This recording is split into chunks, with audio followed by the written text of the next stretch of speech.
from that direction of the photograph that you're taking there, that the flatbed truck would have been parked this way. And so I was like behind there. I was 24, just out of the Navy. I'd come over to hear his speech, you know.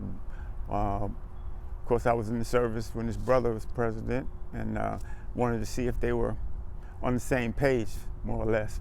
The leadership of the UAW at the time, Elwood Black being the president of the Marion County organization and me being the secretary, we were very strongly in favor of Robert Kennedy's candidacy. I heard that he was speaking in this area, this being the most populous ward of Democrats in the state of Indiana. That's why he was here. Except that Dr. King had been murdered. Did you know about any of this? I heard it on the radio coming over. And I wanted to come anyway to see if he was going to speak, and it was pretty obvious he was going to. Of course, the political speech didn't take place, and then he told us that Martin Luther King had been assassinated.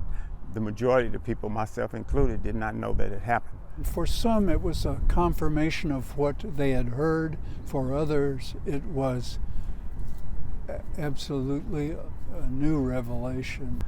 So from the moment he made the announcement that Martin Luther King had been shot and was indeed dead, it was aghast, the sound of shock, disbelief, screams. I've never heard any sound quite like it. It was a kind of collective moan. It was just awful. And not only was it audible, I don't know, you know, to me it was physical, because I felt this, the wave of that, you know, personally. I felt my emotions go from one extreme to the other. And there were a number of white people in the crowd, you know, that, you know, I didn't want to see.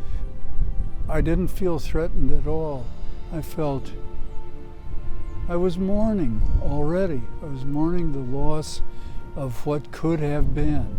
In the course of that 6-minute, so they say, impromptu speech, I felt the change. It went from hate and anger to one of remorse and grief, thinking that this young man had just lost his life for a cause of love that was going to affect not only us African Americans, but the world. And I have to say, Robert Kennedy that night gave the best speech I have ever heard.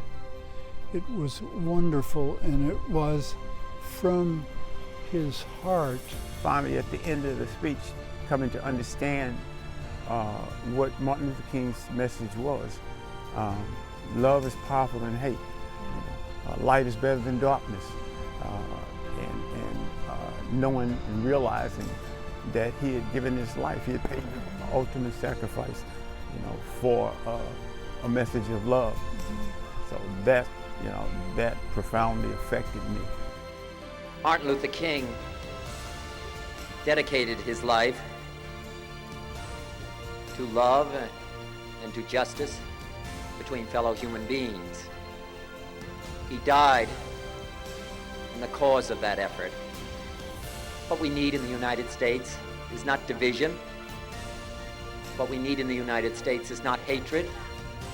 What we need in the United States is not violence and lawlessness, but is love and wisdom and compassion toward one another, feeling of justice toward those who still suffer within our country, whether they be white or whether they be black.